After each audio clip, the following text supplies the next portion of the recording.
Hello, and welcome back to the Pretty Little Podcast. We're your hosts. My name is Phoebe. My name is Caroline, and today we're going to be getting into some of the latest pop culture happenings, television, and of course, personal updates, because it's Halloween time, and Phoebe has been freaking busy. I thought I was one of the great celebrators of Halloween. Turns out I have competition, and yeah, they're in the same bloodline.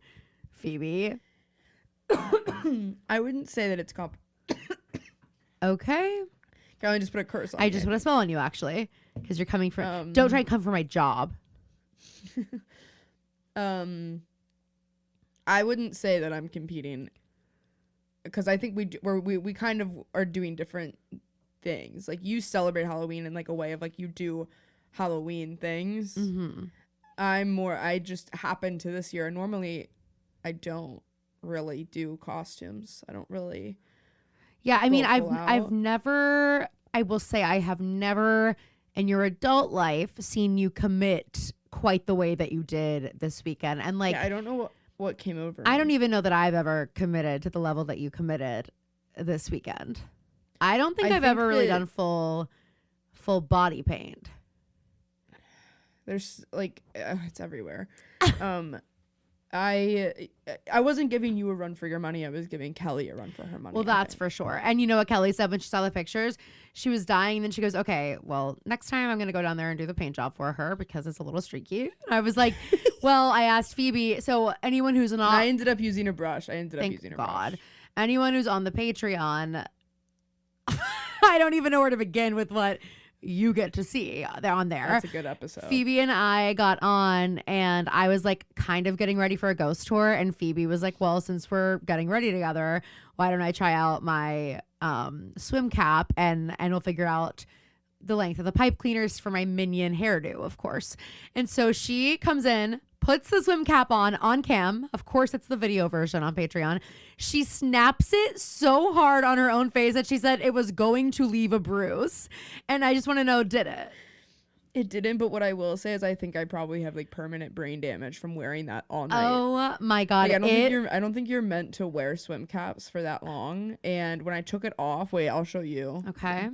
This might be a close friends post. Everybody join the Patreon, but I'll show you this picture. I think I sent it. I'm a in close the group. friend. Yeah. Oh yeah. No, I saw that. No, those aren't forehead wrinkles.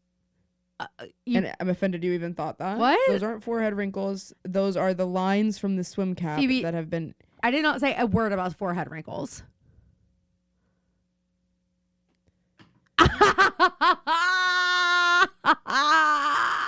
But also like that's a perfect like the line. ridges Also, of her. here's what I'll say swim to cap on Kelly her about the forehead. streakiness. Okay.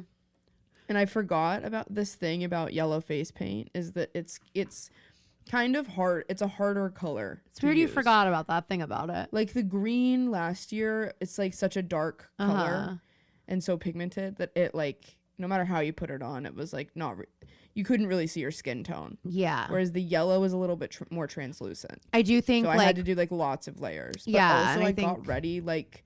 I didn't know how long it was going to take me, certainly to get the swim cap on. That's probably what took the longest. Was it a 2-person job? Be honest. No. It probably should have been. Well, just because from what I saw, I was like, okay, maybe we need a helper in here. Well, no, because it had to be a big reveal. Reveal. Oh, right. And I didn't know how long it was going to take me, so I started getting ready like at like 6 after I ate a.m. And the party was at like 8. Yeah. So I started getting ready at like 6 a.m. I mean, Phoebe, you were getting ready while we were recording also. You were prepping the costume. It's such a fun, you guys, it is, you will laugh harder than you've maybe laughed definitely in your entire time listening to the podcast, but like maybe ever if you go watch that video on the Patreon. I was really impressed with my ability to the hair. I really think I pulled through on the hair, and here's how I did it. So I did at first my plan, and I'm glad I didn't end up doing this because I think it would have fucked up the pipe cleaners, but my plan initially was to poke the pipe cleaners through the swim cap and then put the swim cap on. And then you were like, the swim cap is so thick that could not be possible. Well, that is probably not, but also once it was on my head and I realized, oh fuck, I forgot. You were like, this isn't coming off. I was like, well, it's not coming off. Of the night. It's not coming off until the night's over. You're like, I feel amazing. I can't take this off. I feel so confident right now. What if I take it off and I lose all my party hosting abilities? So what I did was I took the little thing that I had made for the hair and I put a bobby pin on it, and then I poked the bobby pin. Shock you at a bobby pin, not in a rude way. One. Did you have to look around on the floor? No, I had to empty my drawers. I had to empty my drawers to find the because I saw You're like, it. Caroline's probably been here once and maybe left one around here. Well, no, what happened was I was cleaning and I saw it on. I think Mimi maybe had it over at some point, like had been getting ready here at some point. But there was one on my little, like one of the surfaces in the bathroom when I was cleaning. That's I put it so into the. Funny. You're like, drawer. I will remember you. I will, might come in handy. Then it was like literally needle in a haystack vibes because I didn't know I was gonna need it that night. So I put it like in a drawer. Like, well, I'll find that one day when I need it. But when I inevitably need that one bobby. Little did I know when it was gonna happen this night. That's how it goes, and that's why you should really, like, if you have a fire extinguisher in your house or anything like that, like you should put it where you know it's gonna be, because the whole thing is you do never know when you're gonna need it. Right. So I did. That's how I got the hair on, and it looked really good. But the thing is that oh wait, by the way, guys, I was a minion. Yeah. We said that. Well, yeah. I was going to say, I don't think you. Then I was like, Caroline, you're always ragging on Phoebe's not talking to the audience. But yeah, that was an instance where context might have helped. I was a minion. They're like pipe cleaners. Shit. And swim cap. So I started getting ready, not knowing how long it was going to take me to be fully ready. Party started at 8. I started getting ready at 6. The place was ready. Like the place was of course fully, like everything was clean. Like it was ready for people to arrive. It was giving Christmas party at like 7:15. You know what I mean? Like that's how the house felt. Like Connell Christmas party at home. The tables were Everything's moved. ready. Things were set up. Chips in bags and bowls. Not quite out of the bags yet. Sealed for freshness. Anyway. And so I just kind of had to sit in my outfit for like an hour and a half probably. Wait, I thought you were gonna say it like took you the whole time and you were like pushing it. How quick did you get ready? Pretty quick. Like, so it's good to know I could do it on the fly if I had to.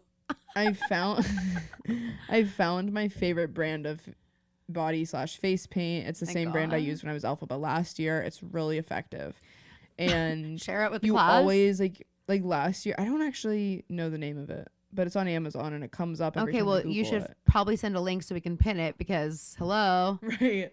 Worst influencer of all time. Phoebe, I found my preferred brand of face paint. Oh my God, what is it? I have no idea, but it's on Amazon. Perfect. Just go to Amazon and get it. Let's see. But the thing that I like about it is that like last year we didn't know how much it was going to take to get my face completely painted. Yeah. So, and looking good. So we've got like a lifetime supply of that green paint. Yeah, we got like a bunch of bottles, and then it was like I barely used one. I used a lot more for the yellow because I also had to paint the bald cap for this one. Right, and I was thinking about that. I was like, I might have painted that with like, I don't know, was it like sliding around on the? No, it was perfect. I was worried about that. I was worried it was gonna come off, but it went great. Wow, it went right on. Only a couple coats. Guys, the pictures they're not all going to be on Close Friends because I will not allow it.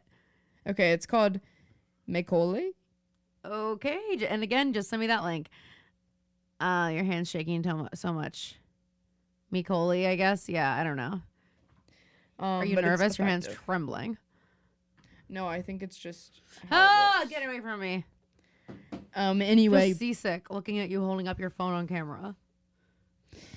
It was a hit, everybody. But I was the person who went the hardest. And like the thing is that this was someone's birthday party, so there were people showing up that I didn't know. Oh my God. Was everybody in costume at least? Multiple people were dressed as minions, and then we had a couple Grus and we had a Vector. Okay. Well, that's good. It's kind of a good turnout, but I can't believe there were no kids. Like not like literal children. Oh, like in the movie, they're like the main characters. Well, it was more of a minions party than it was. Okay, but Gru and Vector were there. Yeah, but they're kind of like ancillary characters for those two people, for the minions. Okay. Did you guys speak in Minion the whole night, or how did that go? No, but there was one moment where someone wanted to do karaoke, and so they did Shallow. And at the very end, when they start when it's like the big climax after the build up and they say, I'm off the deep end,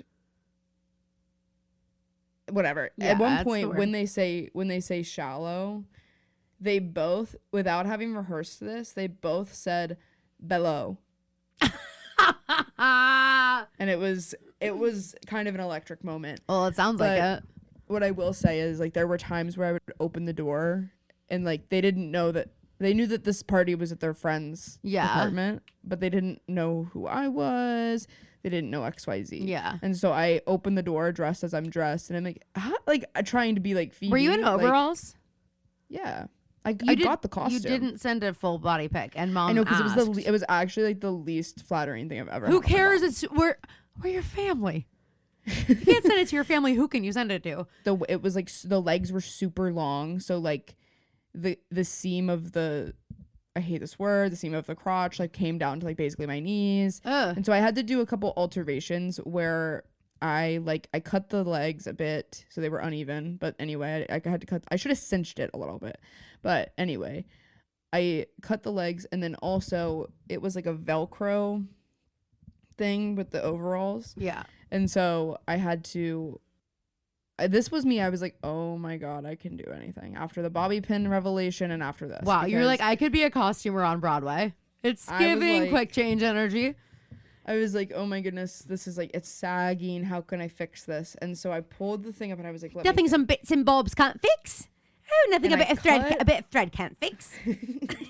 I cut the thing, and then I took my scissors and I made a little buttonhole so that the button there that wasn't being used was now a functional button. Wow. With the overalls. Mom and Dad are going to want to hear details on this, which I'm sure you know. Mom and Dad I'm actually laughing, imagining how hard they were laughing at those texts.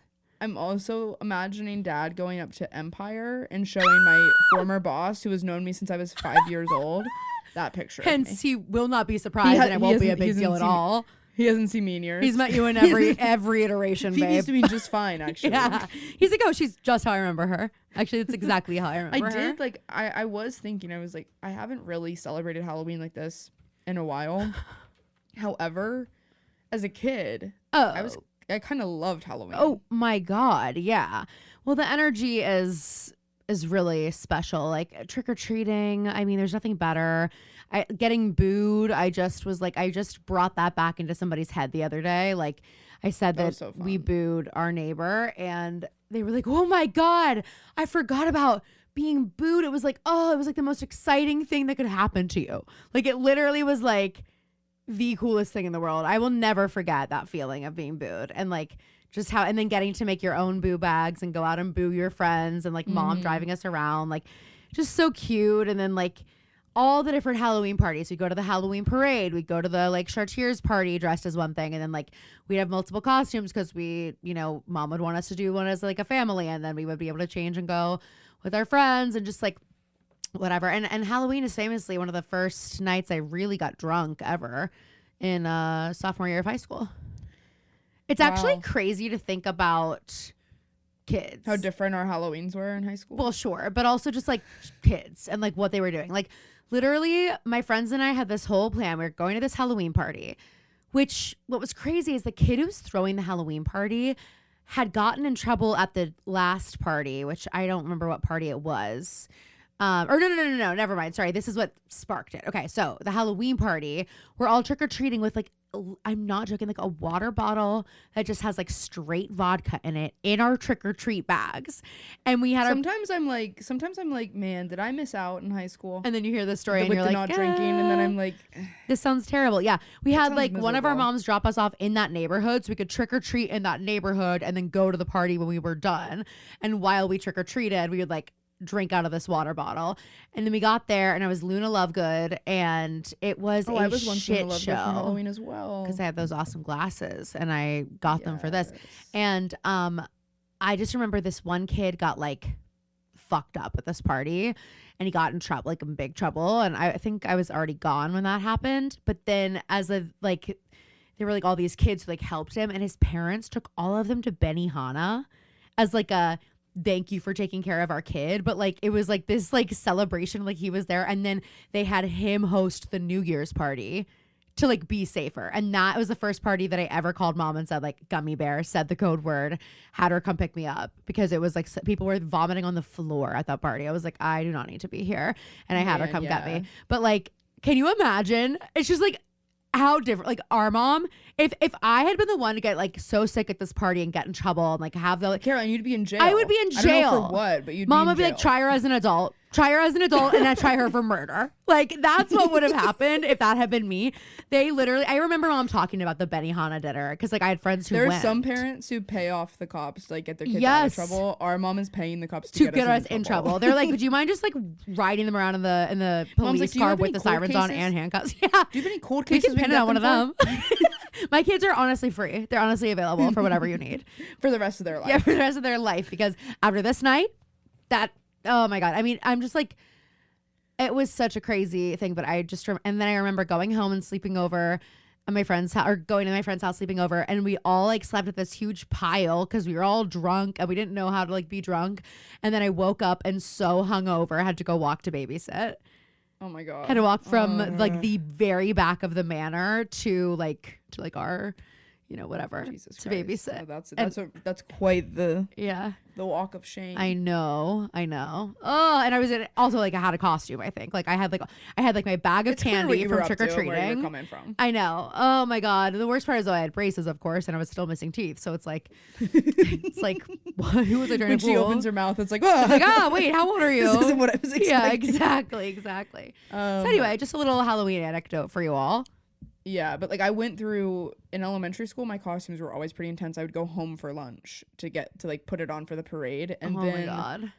I would then like in middle school, I still like would get a different costume every year, but then in high school, I ended up being like I was Mike Wazowski every year for Halloween in high school, because I had the costume and it became easy. But I did have to.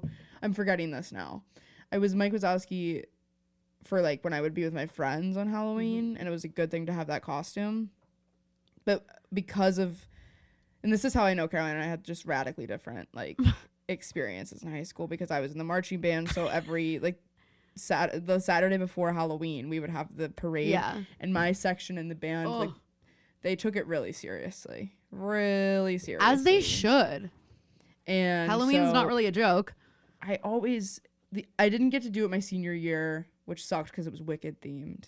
But and if you want to know why I didn't get to do it my senior year, it's because I was marching in a different section of the parade. Because she was the homecoming queen. Parade. I love how Phoebe goes, Caroline and I had vastly different like high school experiences. I was like in the marching band. Yeah, you were fucking homecoming queen, bitch. I wasn't even on the roster. Give me a freaking break. Wait, I bet you were nominated for your homeroom though. No, I don't think so. I was not nominated for homecoming court. And that makes sense. I would not have been. No, but I feel like you were probably just like a name, like that happened so often. Like I feel like when you got the list of like the 50, however, like because it would be like who it probably was. I bet Michelle was in my homeroom, and I bet she was nominated. I just remembered who it was. It was another girl in the band. Okay, you guys were rigging it. You guys were rigging it, actually. But I still like you. And I'm sorry, but what they say in Mean Girls is true. Sexually active band geeks, and I mean that complimentary. Like the stories I would hear from my friends in the band, I was like, holy shit. Like I was like, okay, we're living two different like high school experiences. And then I think it circles back around to like there was also a quarter of the band that was not acting like that, but the ones who were, holy shit. Yeah, they were. It was like, oh my God, I don't want to hear it. My ears can't. I was like, get me on that drum line. Just kidding. But I wouldn't have been surprised if you had said it was you, just because of the way that they do it. Definitely. Because every homeroom nominates a boy and a girl. Yeah. And then they pare that down. Yeah. To however many people. Yeah. No, it wasn't me. It was either Michelle. I didn't think I was. I thought, frankly, this is the thing. I was like in my homeroom. I don't think I'm getting on the. That's list. Hilarious. Let alone the whole school. Well, the thing was like, in a weird way, I was like, if I get on homecoming court, that like that cool. makes Like a little I bit don't more sense. need it, but like No, if it no, happens, it happens, and that's yeah. I'm cool with it. No, I just mean like that math added up to me, but within my own homeroom, the people You were in like, my you homeroom, guys. I thought you were like, traitors. You guys aren't voting for me. I thought you were traitors and my Aren't mortal voting for enemies. me. Actually, it is like the people you're in homeroom with. It's like you guys. We are not well, except for again Michelle and I. Thank God we are in the same homeroom. Like I had a good little row in my homeroom. it was great, but it was also just like some of the people in a homeroom. Like we, just because we've been together in here for the last 4 years doesn't mean we have anything in common. Doesn't mean you have anything in common. Oh my God. But I had the most lax homeroom of all time and it was awesome. Who was your teacher? Mr. Forsyth. Oh. Yeah, he didn't care at all. I would never be there for homeroom. I would Well, like just have to go like say hey before.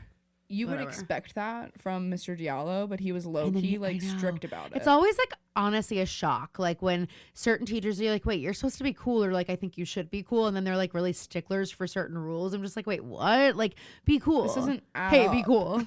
You know? Cool it. Be cool it and just try being cool for once. I don't know. Oh my God. Okay, well anyway.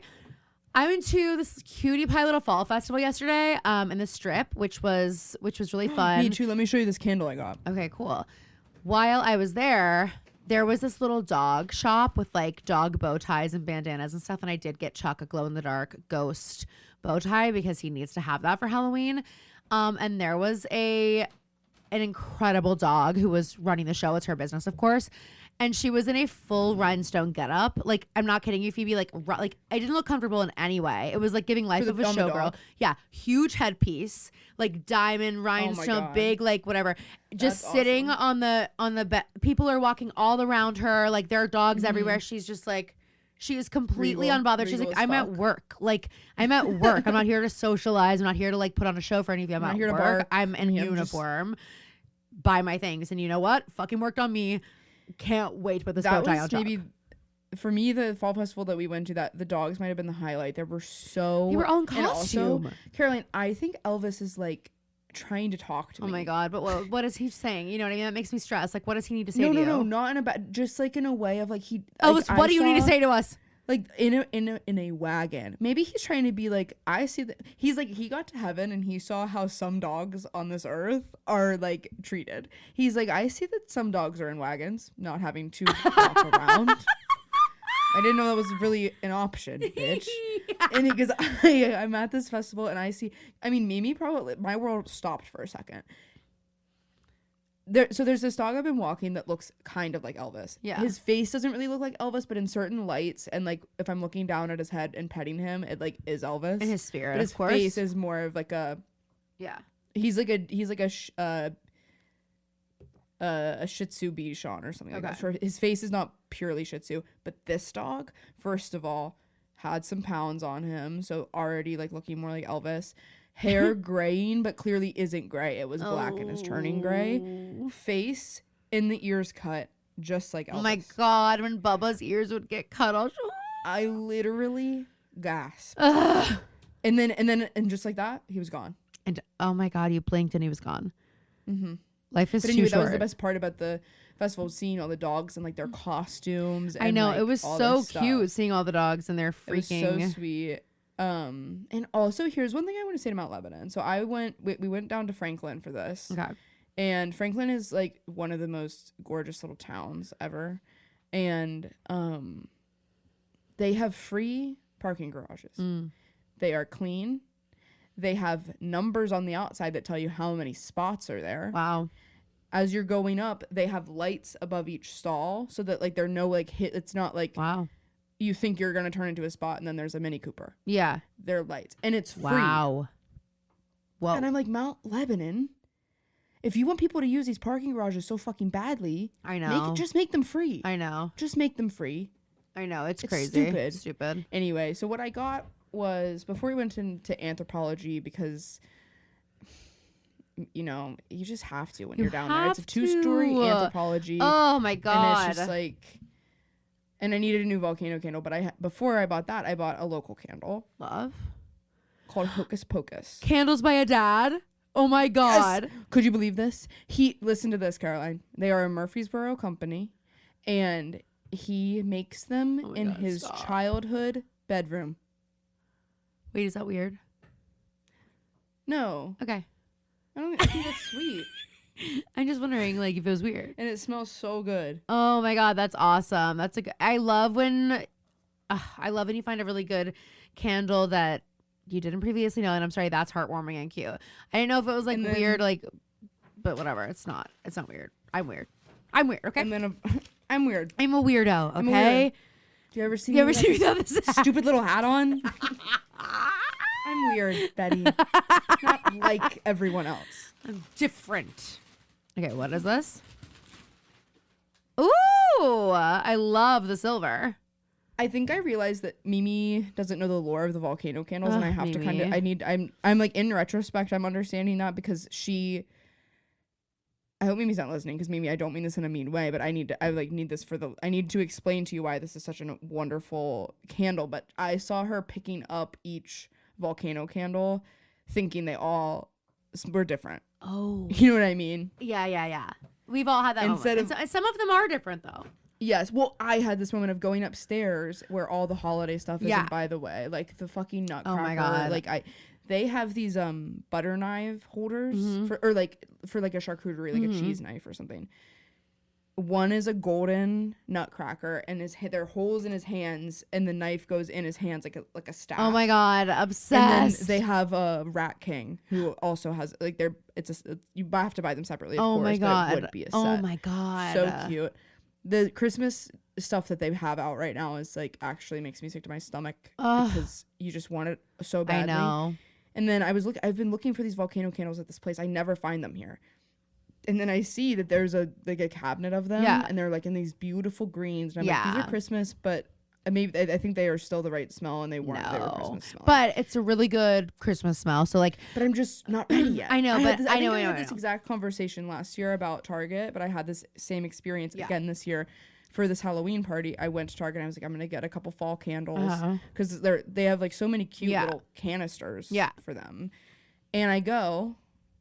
They're all Christmas now. I know. Sorry, well, I'm not that's ready. why I started buying the fall ones. So remember when I was like buying them early and I was like keeping them because I was like, that's the right way to do it. I know. And like I ordered. So I have like a few candles that are like my favorites for fall, and now I'm like, I just will plan ahead. So I make sure that I have them, and I'm already like starting to gather my candles for Christmas, that I just will always have the candle I need. But like, I think my favorite fall candles are every time Target does their Hearth and Hand, is that what it's called? Yeah.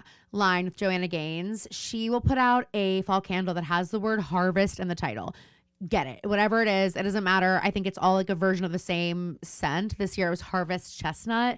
They are so good. It's the best fall scent I've ever found. And like, I don't know if you guys know the lore of me and fall scents, but there was a candle called. It took you a second, right?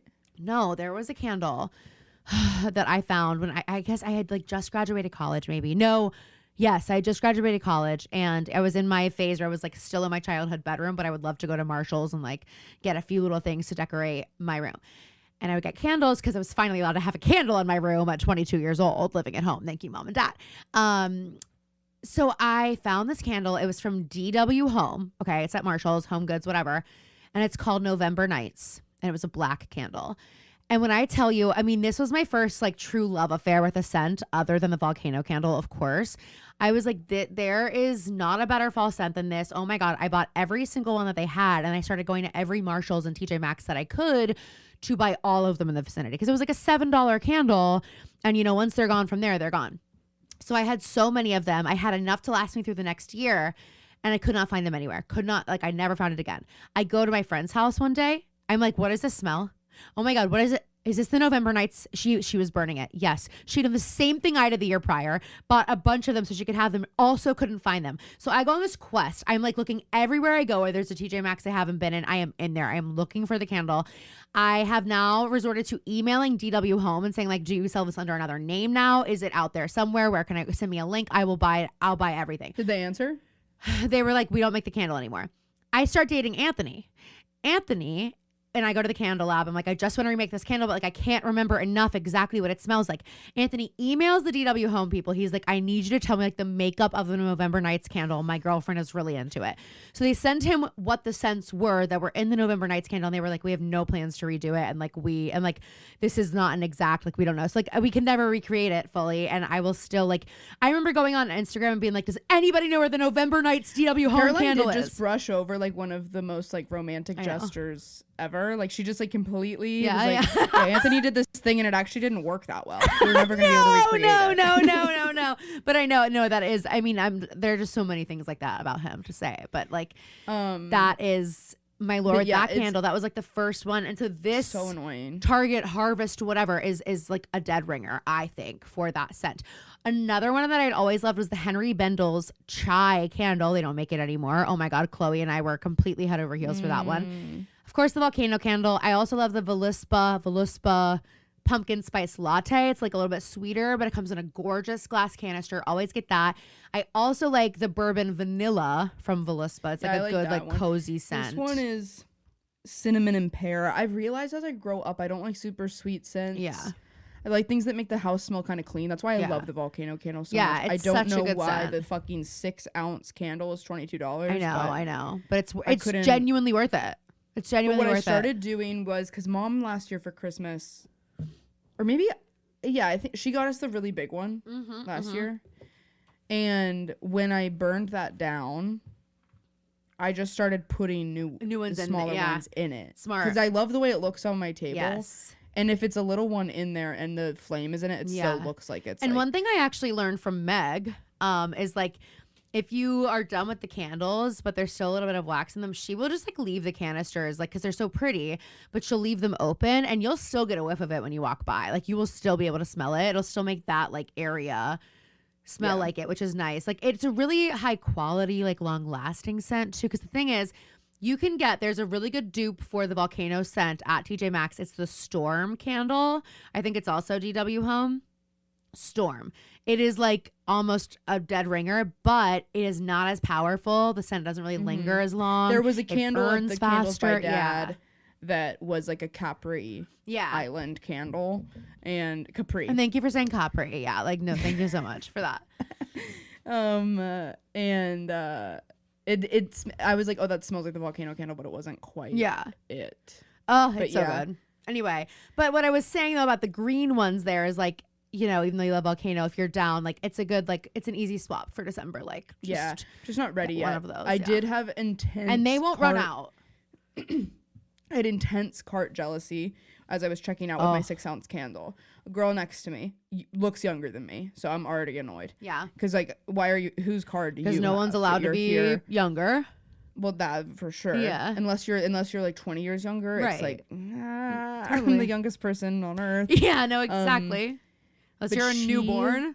The amount of candlesticks she was putting on her, like she kept putting them up, and like candlesticks and then the candle holders. Like holy shit. I was like, are you the person at Vanderbilt who just won $500,000? Like I'm confused. Fuck.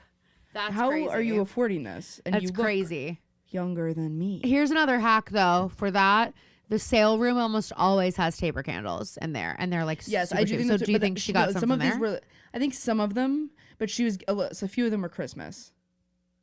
But I think I want to invest in, or like honestly, I could go probably thrift some candlestick holders that are cool, and then go to Anthropologie and buy candlesticks if I wanted to. But I do think I want. You know, we should I just would like kind of, because I have my TV stand that has like a big surface area on the top, so there's a lot of room to like put stuff around the TV, and I think I would like to do some candlesticks. Yeah. I think it's buying them on sale there is always good. Again, TJ Maxx is a really good place to go get those. And also you can get like $1 ones that they would use at like church or something, those white ones at like Michael's or something, dollar store, and then use little tea light candles, wax to like decorate them and make them into like more intricate fun candles. So like you'll get a bunch of little tea lights in different colors, and then you take like a paintbrush or whatever and you use that hot wax and you paint and you create like, because a lot of their candlesticks now are really cute with like icons on them or flowers or whatever. Like look on like TikTok. The Christmas ones with like the trees and stuff. Like They have or you could also like dip them in like a green wax and like dye them green or something if you want them to be a different color. But that would be a fun thing we could do over Christmas because that would be fun.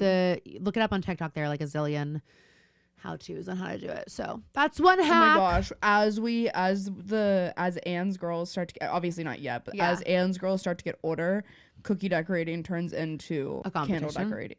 Oh.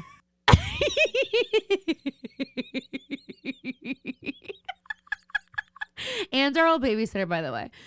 Caroline is dying to compete against these girls. I'm just like, I think I can take them. Just kidding. I'm just kidding. They definitely have got me. They've got me beat for sure. That's so funny. Oh, I was trying to be a kook. I was just trying to be a kook. I was just trying to be. I was literally just trying to be funny. Oh, it was a joke, right? It was a Guys, joke. okay, so I was in Minion on Friday. On Thursday, Back to I was this. Hamilton. I didn't even mention it. Oh my God, just Hamilton, and somebody in the crowd said, "Someone in the crowd could be the one you want to know." Something. Caroline hates that movie. I don't like it, but somebody went up to Phoebe and was like, "Oh my God, hey!" And Phoebe was like, "Ugh," and it was someone I know from college. That's not how I reacted. And they were just like, "It's okay, you don't have to remember me. You just look exactly like Caroline." And I'm like, "And Phoebe is dressed as Hamilton with facial hair." And I love that. That is the life of a fraternal twin. You don't know the life of a fraternal twin. Yeah, it was an absolute blast. It was a hit. And then I was that again last night. Also a hit. My God, Halloween weekend, college vibes. Okay, forever in college. I know. And then it's like I'm riding this high of like having something every night this weekend, and then next weekend is like actually Halloween weekend, and I'm like, you've nothing. Figure out what to do. Looks like I'm back to the drawing board with costumes. Oh my God. Well, I'm sure you can repeat, or you could just like play it cool and like not hockey jersey, hot girl Halloween costume, hockey jersey, no pants, eye black. Worked for me last year. No pants. No, I certainly had pants. Phoebe, you better not wear any pants. And you better go barefoot. Or nice skates. You choose. And you better go barefoot or ice skates. Okay, I did talk about this in the Patreon, and I'm not going to go into like full detail, but I just want to make a note here. Like, because I went to this fall festival and there was somebody there doing caricatures, and I was like, oh, see, look, this would be a time where if you wanted to draw me, you could, if I asked you to and paid you. And if you wanted to make it ugly, that would also be fine, because I knew I was asking you to draw a caricature of me. And so something I just want to say is, if you like go somewhere as like a +1 to a wedding where like, you know, literally nobody, and you're sitting at a table with a bunch of people, don't start drawing them. Just don't start drawing them, especially if like you're not actually an artist or good at it. Don't start drawing them. And then if you do draw them, you don't actually have to draw what you see. Make them look better than you think they look, because there's a chance they're going to see it and say, what is that? And look at it and take a picture. And you might make a nasty mortal enemy that night if you play your cards wrong, dead wrong. And I'm just saying it could happen, okay? And I'm just saying you could end up giving somebody a drawing of them that you did that makes them want to die, and that multiple people say looks like Rosie O'Donnell. So I'm just saying that could happen if you decide to take the risk and start drawing people you never heard of or met. Oh my God, I've got a face that you just can't draw like that. How about this? I just don't want to be drawn. How about this? Don't draw anyone without their consent. If I sit down and pay you for a caricature, that's totally fine. If I don't. Or like, if you're gonna be that person who's drawing people and they don't know be good that at it. Drawn, be good at it. But also, like, when you see the people on TikTok who are like sitting on the subway and drawing people, it's like they try to capture like the most positive essence of the people that they're drawing, so that when they give it to them, it's this moment of like, oh my God, like you noticed something in me, like you noticed a light in my eye, but like these sorts of things. Not like, don't. I'm not like, 500 hey, pounds onto me. I know, literally, like, if you notice 4 chins on somebody, give them one anyway. Just pretend you don't see it. I don't need to know what you perceive me as. I don't need to know what you think I look like. And I think that's been clear from the get-go about me. Even though this girl didn't know me, she should have known that. And that's what I'm saying. And I hope she listens to the podcast and hears this. Okay. If you want to hear the full story and you want to see the sketch, you can go to the Patreon episode. Again, it's gold. That episode is gold. Listen up, Road Warriors. The holidays may seem far away, but they sneak up fast. Luckily, we have the perfect solution to help you get your shopping done and have a fun time doing it. Uncommon Goods makes holiday shopping stress-free and joyful with thousands of one-of-a-kind gifts you can't find anywhere else. Uncommon Goods is known for their high quality and unique products. These are often handmade by independent artists and small businesses in small batches and can sell out fast. With the help of Uncommon Goods, I think I was able to beat Caroline to finding the most perfect gift for my dad this holiday season. I found these epic sets of pint glasses made by artist Leslie Thompson. I picked the screen-printed design of Fenway Park in Boston that includes intricate details of the park that will be sure to impress and bring a smile to my dad's face. Uncommon Goods has something for everyone, from moms and dads to kids and teens, from book lovers to mixologists. By shopping with Uncommon Goods this holiday season, you are not only supporting small independent business and artists, but also get the opportunity to give back $1 of each of your purchases to a nonprofit of your choice. They've already donated over $3 million. So shop early, have fun, and cross some names off your list today.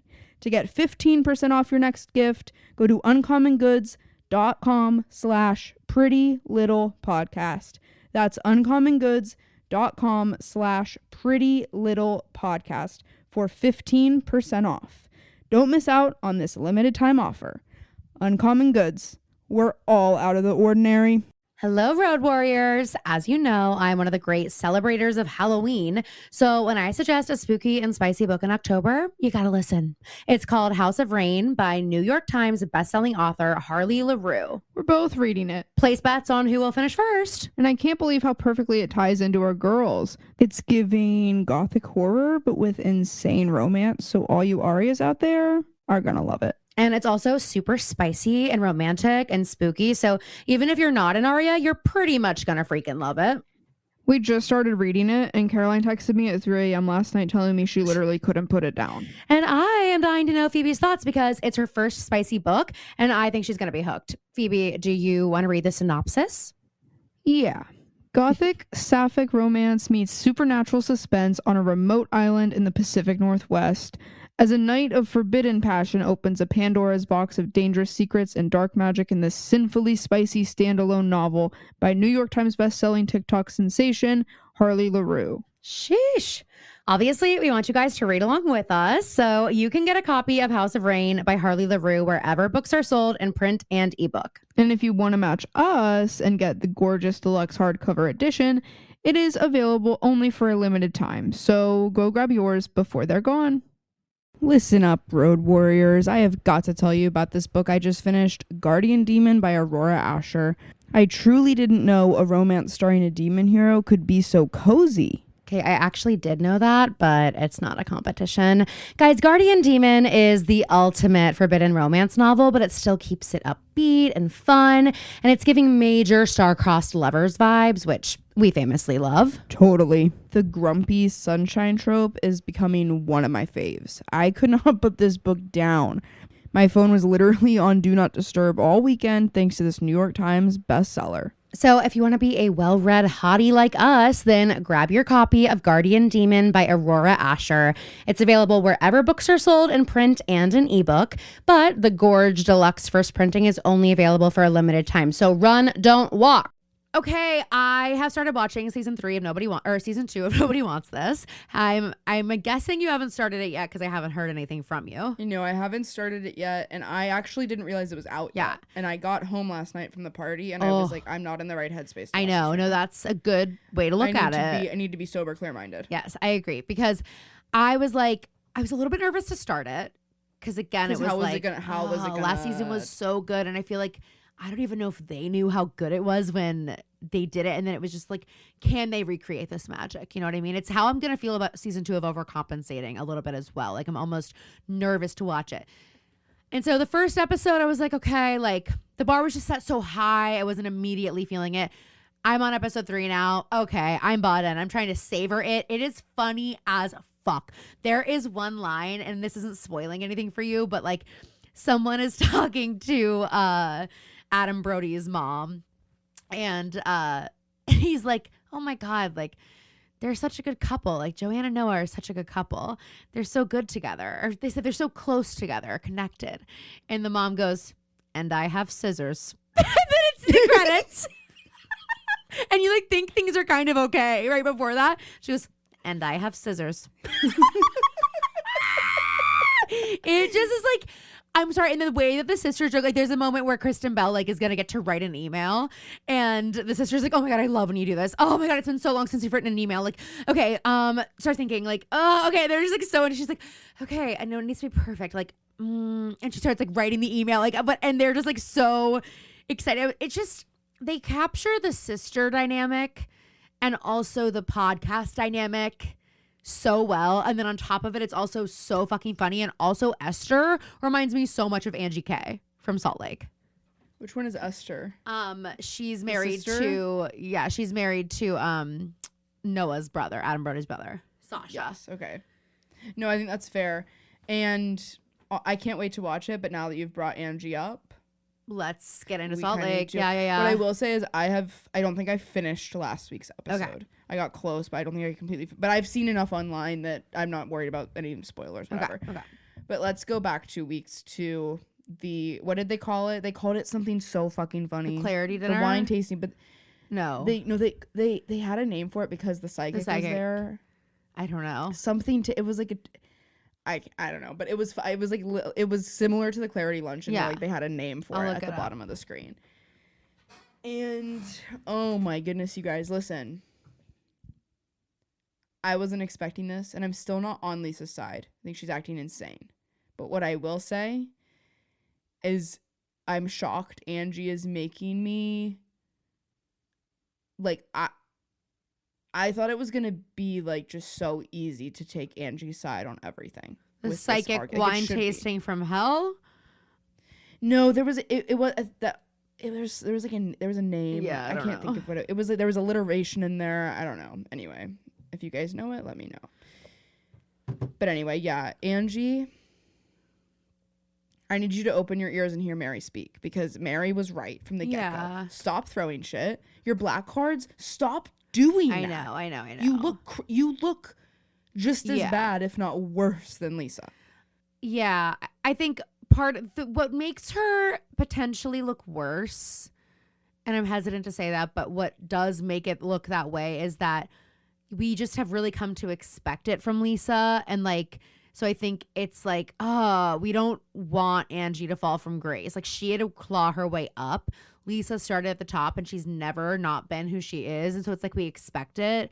We don't want that from Angie. I think it's vice versa. But I also have to say, like, I didn't think the conversation with Mary was bad. I thought that, I feel like. Oh, no. I'm not speaking about the conversation they had at the. Mary was trying to look out for Andy and was like, I want better for you. I expect better from you. And I know you're capable of better than this. Why are you throwing this stuff? Why are you're stooping to her level, and you don't have to. And I think Mary was just disappointed. And Angie, I understand it was in the heat of the moment, and like she was really worked up, and it was probably hard for her she was seeing red. Mm-hmm. So I think that like Mary got the short end of the stick in that conversation of just like, okay, bye, Mary. Like, I'm not. And Angie wasn't seeing, I think, how upset Mary was. Yeah, that she wasn't being I agree. heard. I totally agree. And I think, I mean, and that's kind of Mary's thing too. She like catches people really off guard sometimes with how invested she is in things. Like, she seems so checked out of everything until she finally snaps and has like a full reaction. It's like, wait, what? I didn't even realize you were listening. She was on your friend's podcast, I think. Yeah. And Dylan Hafer, like, Bravo Betches podcast. That's my friend. Dylan was like, they were talking about how it's like inevitable that you'll become close with these women and you'll end up caring about them. And she said, not like, Brittany, right. Like, I've tried really hard not to. It is hard, except it's not hard with Brittany. But here's one thing. Funny. Here is one thing that I actually really enjoy about Brittany. Number one, she gives Rachel Dratch in the sense of like the timing in her life of things. Oh my God. Is like, she's never had good timing for literally anything. It's the doorbell ringing as soon as she thinks she's settled sitting down for Amy Poehler's podcast. Because it's her computer being out of battery as soon as the doorbell's done ringing and she sat down with her food. Like, yeah. Because like she's having these heart-to-heart moments, or like she's like trying to open up about, or no, she's having the argument with Angie K. Yeah, where I am on Brittany's side in the argument, and then she goes, "Oh, Jared's calling me." I know, and they're like, don't answer. Oh, guys, I should answer. I really okay. You know what? Not answering. But no, she does answer, doesn't she? I think she does. God, I can't. But here's also what I want to say about Angie. Two things. In my psychoanalysis of her, I also see she has been studying how to sort of rise up. And I'm not faulting her for that. I'm not saying that in a bad way. She's done a great job of it. She has had Lisa Barlow's blueprint to follow. And Lisa Barlow, from the beginning of time, has gone low, has been nasty, all these things. And it has been heralded as iconic behavior. We love her. She's our favorite.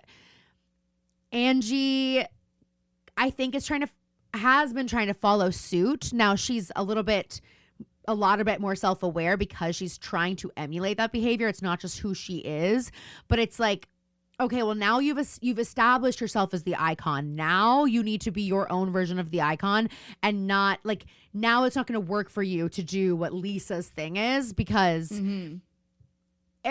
does that make sense? Like, but I feel like she's seen that for so long that she's like, well, that's how we act, that's what we do, and that's how we become the meme and the whatever. If you know how the magician does the trick, it's not as interesting, right? Whereas like Lisa was one of a kind. Yes. Like she was like, we had never seen anything like her. And now when Angie tries to emulate, it's like exhausting, and it's like, it doesn't look. She's miscalculating, because the things that we liked about Angie are not the things that she's accentuating. No. Well, the things we like about Angie, I think she thinks they're the manufactured version of her that she's kind of created. It's like, no, the things we like about Angie are the fact that she knows she's manufactured. We love that about her. We love, whereas like, and she's just inherently different than Lisa. And I expect more from her than I expect from Lisa in that way, because Lisa has always been who she is. Right. But the other thing is that I do think we're going to see, that Angie did hear Mary. And like, I hope, because the way that it ends, I don't know if you got to the part of Heather and Meredith going for their walk. Did you see that? At the luncheon? No. Or is this no, I haven't seen that. So I do want to touch on Meredith in a second, because I think Heather in the luncheon clocked what I said last time we talked about Salt Lake. Yes. Where she was like, I think it's weird that Meredith isn't reacting. But what I will say is, the thing that Heather referenced was the Jen Shaw liking the tweets talking about Brooks' sexuality. And I'm like, that was a different bar than like the way we're talking about kids right now. Like, Jen was like, Brooks was still a minor. Not that the other kids aren't minors, but like the content of what was being discussed in those tweets is very different than like Lisa's kids get to put their name on product, like things like that. Like, it's different. So the difference in Meredith's reaction to me seems not inconceivable because of the levels. But Heather said basically, without saying exactly what I said kind of what I said. I've been noticing it too, like on Watch What Happens with Allison Williams and Meredith, which we'll talk about in a second, because I want to go into that as well. But so Heather is having the conversation Heather goes shopping with Lisa, and they have like a blowout fight, because Heather's like, Lisa, I just don't understand like why you're acting like this. So like, why did you send the products back? Why did you X, Y, and Z, whatever? And Lisa just loses her mind on Heather. How dare you like talk to me like this? Like, blah, blah, blah. You're supposed to be my friend. Heather's like, I am your friend. That's why I'm saying this to you. Lisa cannot hear it. Lisa's being so nasty. So then Heather has a call with Angie that I thought was interesting. Or that's in the beginning, which you probably saw, where I was like, I feel like Angie's saying like, I just feel like, like you're saying, she saw red, all these things, whatever. Then we have Heather go on this walk with Meredith, and Heather is like, I'm really like surprised by you not reacting. Like, and Meredith's like, well, I don't have any proof. Like, there's no proof that she did this. And Heather's like, well, I know, but you kind of do, because she's done this to all of us. So it's really not that hard to believe that she would do it to you. And Meredith's like, no, Lisa and I had a moment a few years ago when we had some issues, and I just think I know she wouldn't do it to me. And Heather's like, yeah, but Meredith, I think she did do it to you. And like, Heather fully is like, and I don't want to be friends with somebody like that. And Heather, I think, is about to lead the charge against Lisa. And I think that could be what saves Angie. I think that if Angie can be like, you know what, you're right, Lisa's making us all act insane, and she's doing all this insane shit. She needs to do that, though. And she can't keep down this path that she's on. And I think Heather sees that. I think Heather wants Angie to come with them. I think she wants Meredith to, and Meredith is like, it's like she's in the cult of Lisa Barlow. She can't get out. So then I watch What Happens. What was interesting was Allison Williams is kind of like having so much fun, and she was like being a little bit messy with certain things. There were moments where it was like Meredith was playing a game called Can You Defend It with things that Lisa has done, and Meredith was defending like every single one. There were like 2 things she couldn't defend. And Allison was just like, what? Like, she like couldn't get over it. And like she said, like, Meredith wasn't laughing at jokes about Lisa. Meredith was like, Lisa's my friend. Like, she was like, to the point that I kind of felt bad for Allison Williams, because I was like, she's trying to have Probably fun made here. It less fun. And Meredith is like, honestly, like, and I know we make fun of Heather Gay like relentlessly, whatever, but like I feel like with what you're describing, you kind of need the Heather Gay. You need the person who like is winking at the camera to be able to have fun and watch what happens in the way that Heather's like, okay, I know it looks bad right now, you guys, with Angie, but don't worry, we're gonna get this under control. Like, that's what Heather needs to like say to the audience. Yeah. So I don't know. I'm excited to keep watching, but I just I was making the pitch at my party for someone was like, I think someone Real Housewives came up and GC was like, oh, you should talk to Phoebe about it. And I was talking to this girl, telling her like, so are you like, you have to, it's required viewing. Yeah, you and have I was like, to. if you are down for a Bravo commitment, here's my prescription. Oh, if this is a chronic illness that we're treating and you need to cure it, we start with Beverly Hills. You don't have to watch all of it, but you need to get to the point where you're gonna want to. But you need to get to the point. You need to where meet Lisa Vanderpump. Switch over to Vanderpump, and you need to meet Kyle. Like, those are 2 people you have to meet now. But the key to this is that I'm trying to get her to Vanderpump. No, I know. That's why she needs. So then we get to Vanderpump, and then she's locked in, and then it's like it opens your world to being like, well, now I could do another Housewives show, and I'm like, and Salt Lake's the answer. Yes, because the thing about Salt Lake, there are dud seasons of Beverly Hills, there are dud seasons of Roni, there are dud seasons of every other show. We have not gotten one yet, and I was worried about this season because I was worried about season 5 after Reality Von Teese, and now this, it's like, no, these women deliver. Like, I hope they get paid more than anybody else. It's like there's something in the water up there, because I feel the same way about the Mormon girls, like Secret Lives of Mormon Wives. What I say about the Mormon Wives is, and I don't watch it as religiously as you do, but I obviously like have my opinions about Whitney. Yeah. Every TikTok I see of Whitney doing Dancing with the Stars, it's I'm like, crazy. Wait, She's unbelievable. No, I know. First of all, you're so talented, but also like she's you fun, seem so likable. I know, dude. The TikTok of her husband where it's her in her Glinda dress and he's holding the camera, so you don't see him at first, and it's you're green. Yes. And he turns it around. He's painted green, and he does like his little like jeté off the screen. It was like, I maybe think if you guys weren't in Salt Lake City, you would maybe like, be normal. Awesome. I mean, the RSV video was bad. Like, I think she has really questionable judgment, and I think she's kind of insane.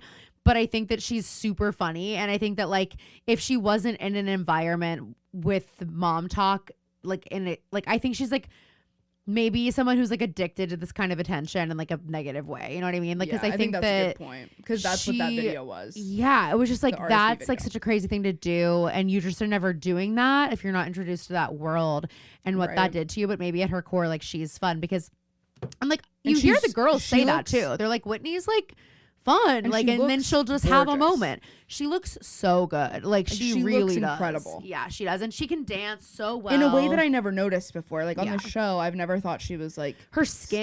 Stunning. Like I actually just took a looks skincare recommendation from her. That's how much I'm. Yeah. No, I totally agree with you.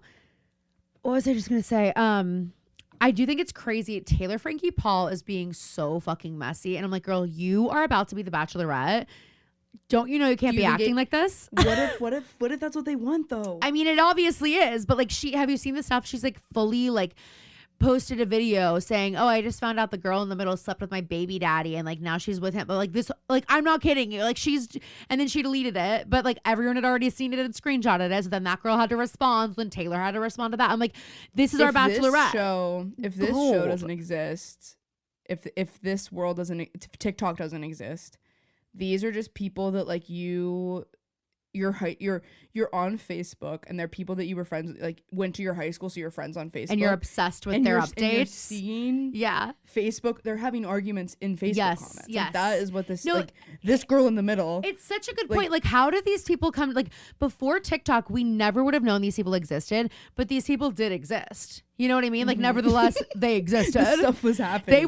They were just being crazy in different ways. We just didn't know about it. But these people are everywhere, y'all. And social media has just brought them into the light and made them stars, but they are literally everywhere. People who are this crazy. And I'm just like, I'm not even trying to talk shit on Taylor, Frankie, Paul, but it does feel like something's in the water in Salt Lake, because like everything they put into the world is pure gold. Swig. It's swig, baby. It's pure gold. I'll see if that starts happening in Franklin. Yeah, keep me posted. Keep me posted. In the water and the Real Housewives of Franklin, Tennessee is up next. I wouldn't be shocked. But one more thing I was gonna say about Salt Lake. I'm really liking Bronwyn. Her conversation with Todd made me like irate. Like the cherry. I like really liked their last conversation we saw between them, where they were talking, like he was really defensive of her towards her parents. Yeah. And I was like, this is a good, and he was talking about ways that he was trying to be better after seeing the way he behaved in the previous season. Right.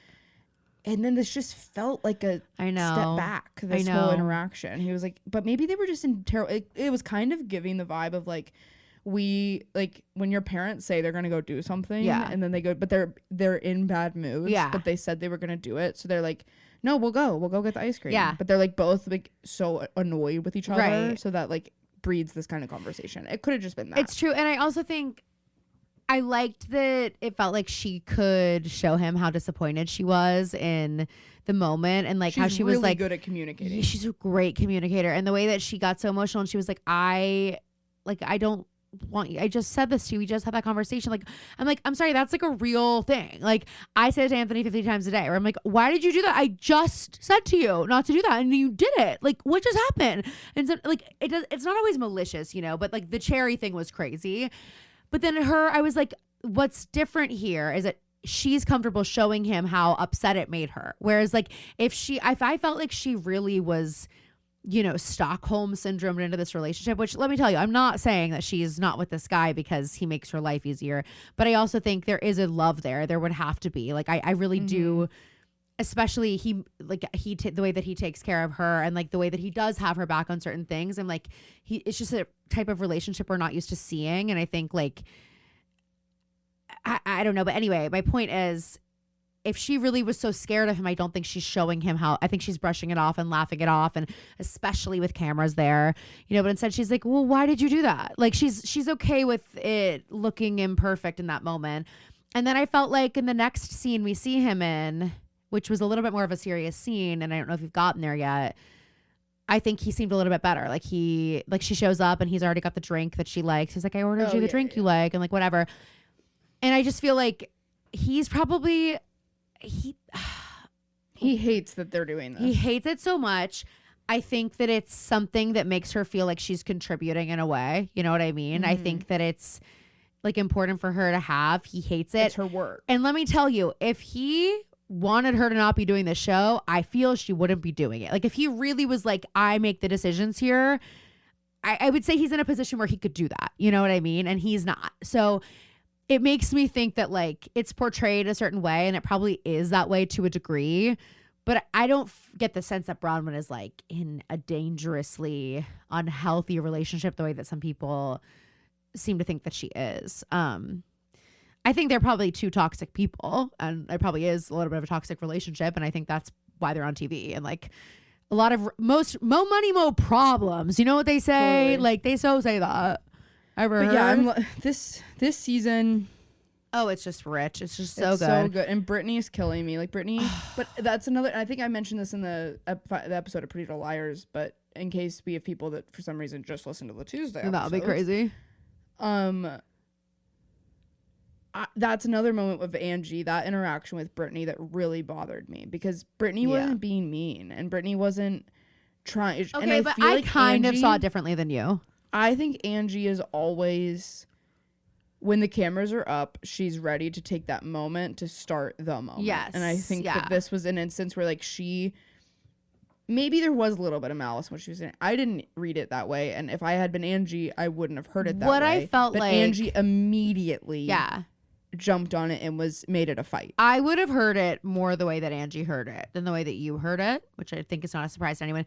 I would not have reacted the way that Angie did. Like, the way she reacted was like, okay, like that was too much. Stop. And don't tell her that she doesn't know how to do her job. Exactly. And it just, teed up Lisa. Like, that's the thing though. Like, Angie will start it, but believe me, Lisa will take it to the next step. Like, Lisa will make it worse. You know what I mean?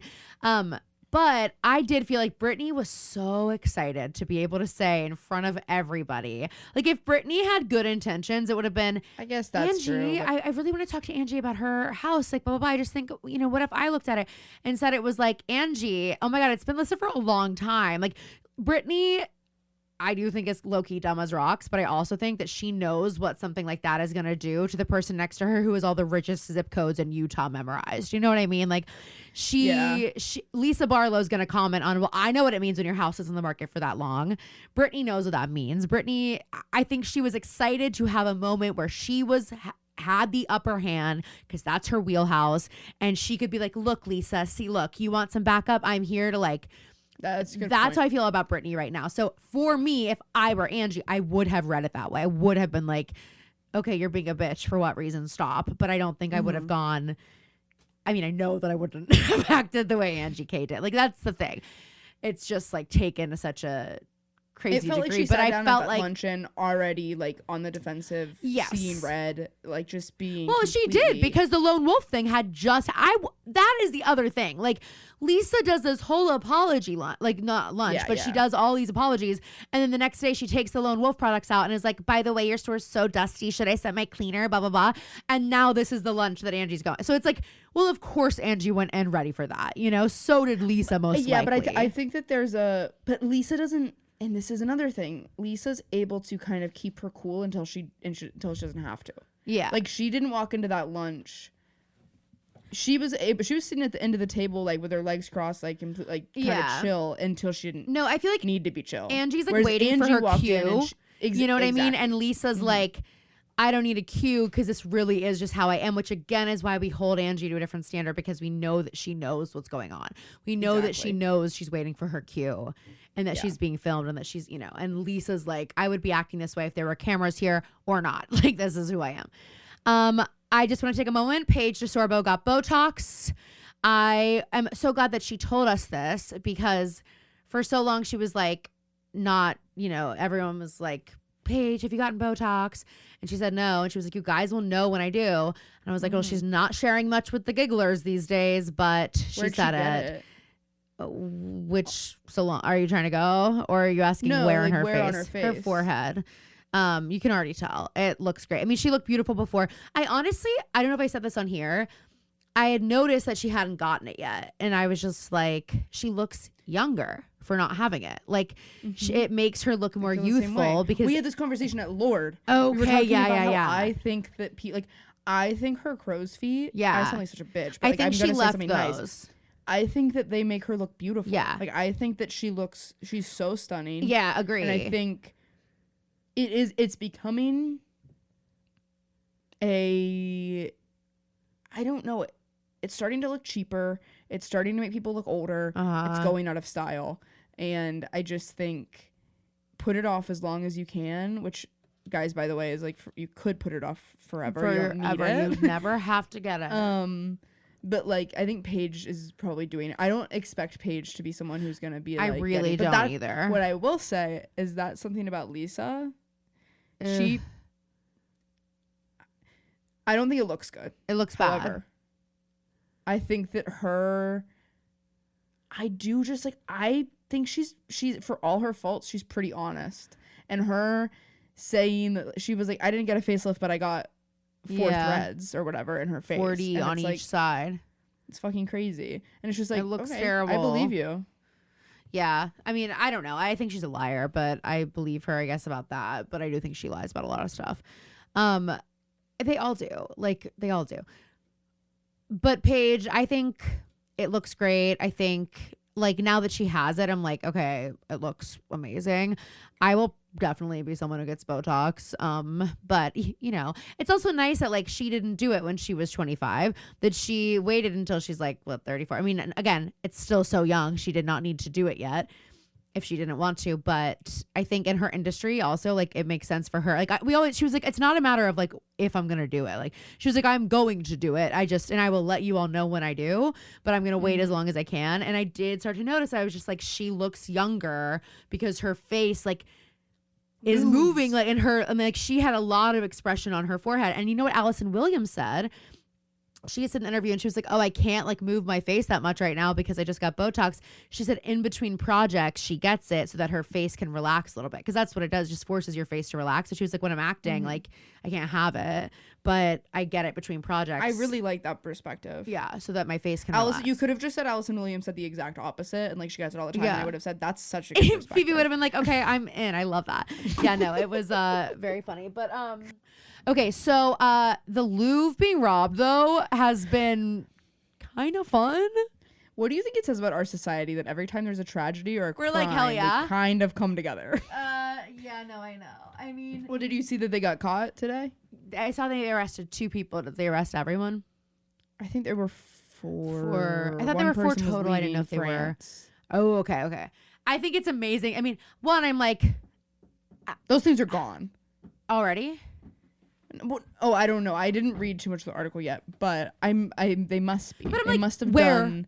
You know what I mean? Like, I think I know that I've Well, seen it's things like saying what they I probably always had think a black about- market buyer collector who was already there, but I'm like, who probably even enlisted wants them it? to do it. Who even I know, wants you can't that? display it in your house. I know. Crazy, but it's.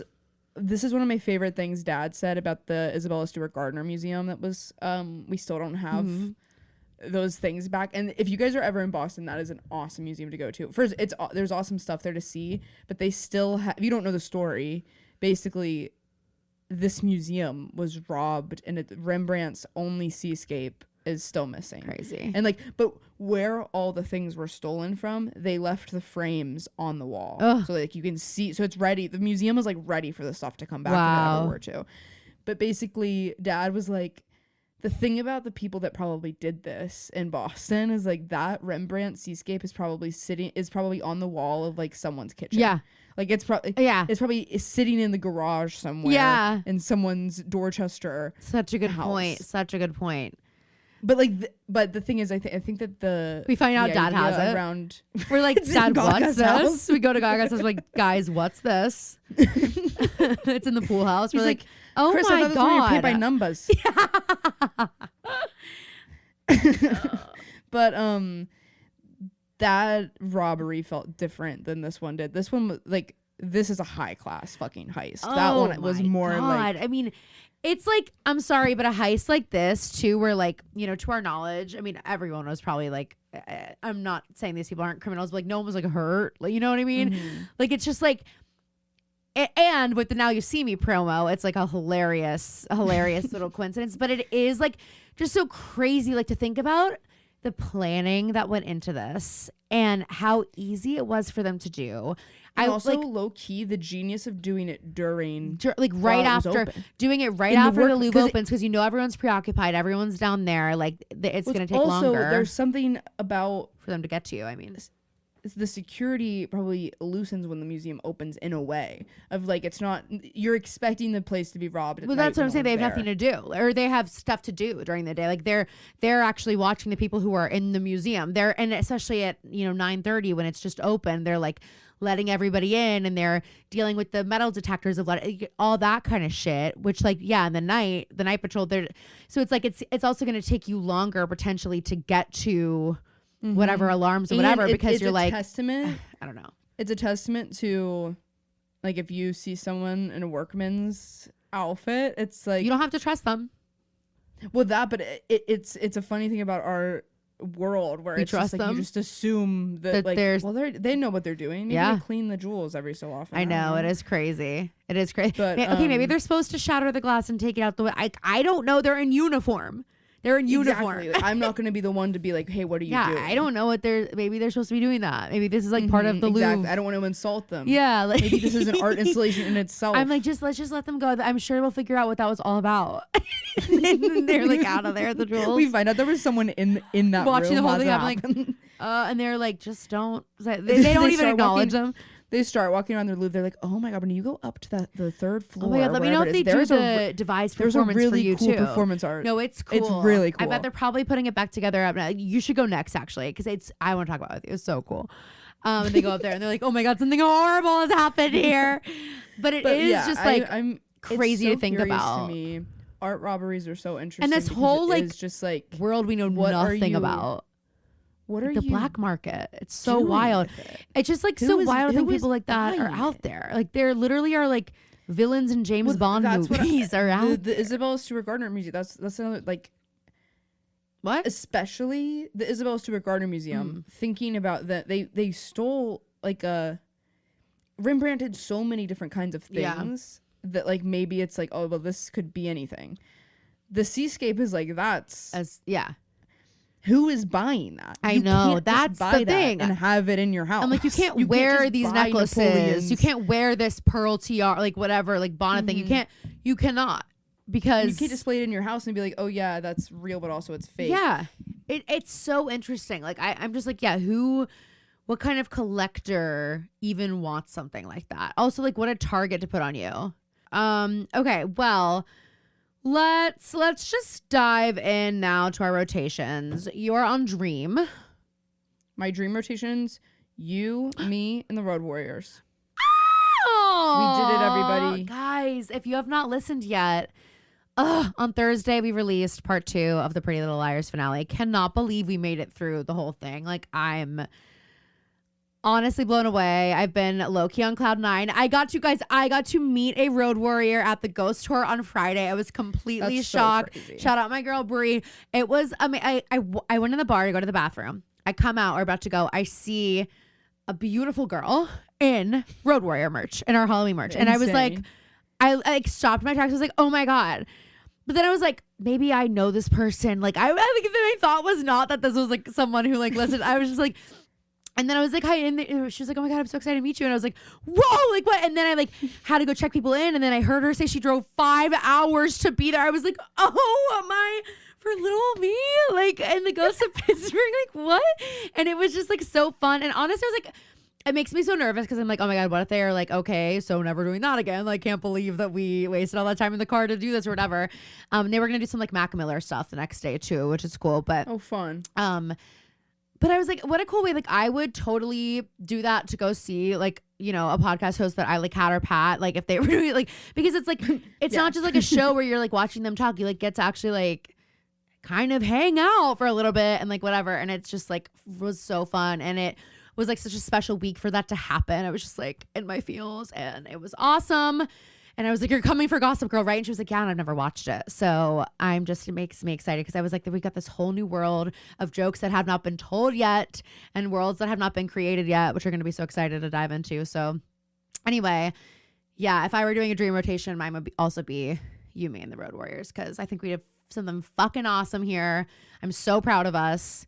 I'm proud of us for completing it, even if it sucked the whole time. I'm even more proud of us for like creating something that we're genuinely proud of and like that we put so much work into. And and I'm proud of us for being able to continuously like schedule these and not kill each other and only let this strengthen our relationship because I think there are many people who don't have that experience when they do something like this. And we always say we don't know how you do it without siblings, but even so, you could have really hated me after this. Maybe you do, but I'll never know. Okay, guys, my nightmare rotation. First up on my nightmare rotation is admin.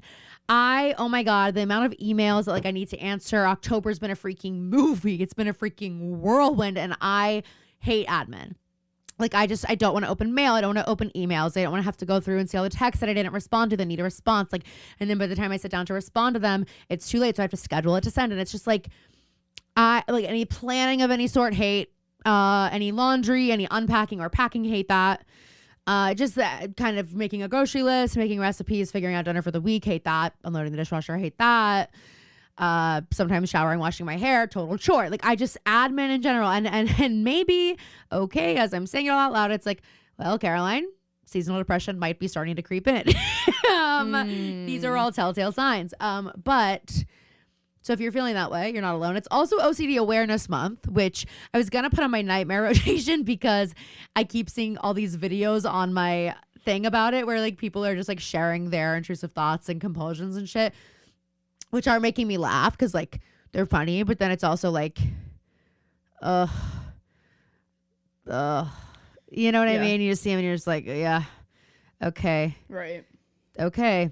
Yep. Looks like I have a new one. Yeah, that, and it's like, oh, that's when I used to have that I'm gonna have again, or oh, that's when I also have, and it's like I was kind of hoping that maybe this whole time I was just faking OCD and that I don't have it, which is something that I make myself think a lot. That sounds like also. and then there's that. So anyway, but it's not on my nightmare rotation because it's a good thing. So if it's that month. Okay, back to my nightmare rotation, and not just admin, but also also sketches, and any sketchers. Sorry to lump you all in there, but you're now number 2 on my nightmare rotation. And then number 3 on my nightmare rotation is actually a joint spot for Lily Allen and David Harbour, because I have learned more about these two people in the past 24 hours than I ever sought to know or thought I would. Lily Allen just put out an album called West End Girl, and it's all about her divorce from David Harbour. And it's crazy. And she basically makes no bones about it and tells you every single little detail, which is bonkers to listen to. And so then it, got me looking into David Harbour a little bit, and I learned some like crazy stuff about him. Like there was like a woman who like jumped to her death from his apartment window. And she was like 21, and he was like, yeah, it's a shame. And there's a lot of things where people are like, he's not a good dude. And then unfortunately found out some stuff about Lily Allen as well. And I was like, oh my God. And she's not a good person either. So I just have learned so much about these people. Quite a rabbit hole. Would encourage you to still at least go read the lyrics of the album because it's bonkers. And with Stranger Things coming out, like the timing here is quite wild. Crazy. So that's pretty unfortunate for him. Check it out. Yeah, well, play stupid games, win stupid prizes. Okay, I think that's it, guys. This Thursday, the Pretty Little Liars content is not over just because we finished the show. We've got a few more weeks of Pretty Little Liars content under our belts. And of course, this week, we have got to get Sarah Shepard back on the pod. So on Thursday, you will have an amazing episode featuring Queen Sarah Shepard, creator of Pretty Little Liars, writer of the books. Last year, we had her on the show to talk about Nowhere Like Home, and we kind of talked a little bit about Pretty Little Liars, so we didn't get too into it, but she is rewatching the finale, so she is like up to date on what we were talking about, and we're going to get into all of it. We're going to get into that 15th anniversary interview and the different, how does Sarah feel about things that like they talked about and said, and just how the show ended up. And then, of course, the questions that you guys submitted as well. So you're not going to want to miss that. That is coming out on Thursday. And then a video version of that will be available on the Patreon for all honorary Connell sisters. So, and it'll probably be a little bit less edited. So if you want that version, check that out. And obviously our amazing episode where Phoebe kind of did a get ready with me with her Minion outfit, which is probably like a 50% laughter episode. It's so funny. That's out now, tier 1. And then we're also going to do like an epic Halloween episode for our dream rotation this week. So stay tuned for that. Last week to get that Halloween merch, the Rosewood Ghost Tour merch, just because it's not October anymore doesn't mean you can't keep the spirit of Halloween and the Rosewood Ghost Tour company alive nonstop. Because it's not real anyway. So go get those, get that merch. It's so fucking cute. It's my favorite merch we've designed. I love it. Stay tuned for updates on what is to come. Stay with us. Thank you guys for being here. We love you so much. And we will see you next week. And splat.